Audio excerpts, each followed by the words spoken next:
മോഹൻലാൽ നായകനായി എത്തിയ തുടരും 25-ാം ദിനം പൂർത്തീകരിക്കുകയാണ്. അതെ, മലയാള സിനിമയിൽ ഇന്ന് അങ്ങനെയൊന്നും കാണാറില്ല. അല്ലെങ്കിൽ ലോക സിനിമയിൽ തന്നെ, ഇന്ത്യൻ സിനിമയിൽ തന്നെ നമുക്ക് 25 ദിവസമൊക്കെ പിന്നിടുക എന്ന് പറഞ്ഞാൽ വലിയ കാര്യം തന്നെയാണ്. സമീപകാലത്ത് പുഷ്പ എന്ന ചിത്രമാണ് അങ്ങനെ ഒരു കാര്യം നമ്മൾ കണ്ടേക്കുന്നത്. പെട്ടെന്ന് OTT-യിലേക്ക് എത്തുക, മാക്സിമം പ്രോഫിറ്റ് നേടുക, അതൊക്കെ തന്നെയാണ് പരിപാടി. ഇവിടെ തുടരും വ്യത്യസ്തമാവുകയാണ്. ഈ 25-ാം ദിനത്തിൽ റെക്കോർഡ് കളക്ഷനോടുകൂടി മുന്നോട്ട് പോവുകയാണ്. ഇന്നൊരു വർക്കിംഗ് ഡേ ആണ്, തിങ്കളാഴ്ച ഉച്ച വരെയുള്ള ആ ഒരു റെക്കോർഡ്, അല്ലെങ്കിൽ വൈകുന്നേരം 4 മണി വരെയുള്ള കളക്ഷൻ റിപ്പോർട്ടുകൾ പുറത്തു വരുമ്പോൾ അത് വീണ്ടും 1 കോടിയിലേക്ക് എത്തുന്ന ഒരു കാര്യത്തിലേക്കാണ്. ചാനൽ ഒന്ന് സബ്സ്ക്രൈബ് ചെയ്ത് എന്ന കാര്യം പരിഗണിക്കണമെന്ന് അഭ്യർത്ഥിക്കുക കൂടെ ചെയ്യുന്നു. ഇതിനോടൊപ്പം തന്നെ നിങ്ങളുടെ കട്ട സപ്പോർട്ട് ഉണ്ടെങ്കിൽ എത്രയും പെട്ടെന്ന് നമ്മൾ 15,000 സബ്സ്ക്രൈബേഴ്സിലേക്ക് എത്തുന്നതായിരിക്കാം. എന്തായാലും ഇവിടെ 752ഓളം ഷോകൾ ട്രാക്ക് ചെയ്യപ്പെട്ടപ്പോൾ 38,000-ഓളം ടിക്കറ്റുകൾ വിറ്റുപോയെന്ന് ട്രാക്കേഴ്സ് പറയുന്നു.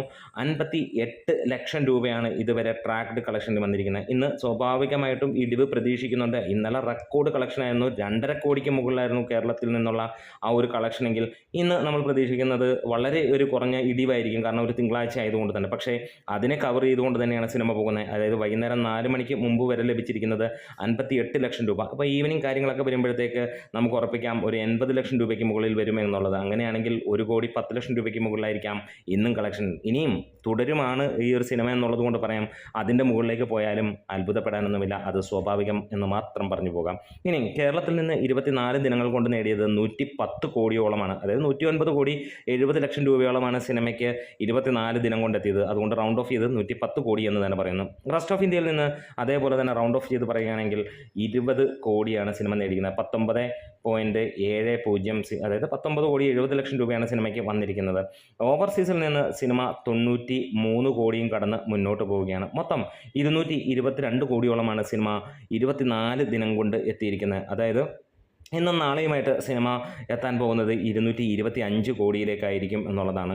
എന്തായാലും തുടരുമെന്ന ചിത്രം 25 ദിനങ്ങൾ പിന്നിടുമ്പോഴും ഒരു കാര്യം ഉറപ്പിക്കാം, ഇത്ര ആളുകൾ സപ്പോർട്ട് നൽകിയ, ആളുകൾ എക്സ്പെക്റ്റ് ചെയ്തേക്കുന്ന, അല്ലെങ്കിൽ ആളുകൾ അവരുടെ മനസ്സറിഞ്ഞ് ഒരു സിനിമയെ കൊണ്ടുപോകുന്നത് സമീപകാലത്ത് ഇങ്ങനെ ഒരു സിനിമ വേറെ ഒന്നും തന്നെ ഇല്ല എന്ന് തന്നെ പറയാം. കാരണം ഈ സിനിമ കണ്ടിറങ്ങുന്നവർക്കെല്ലാവർക്കും ഒരേ അഭിപ്രായം തന്നെയാണ്.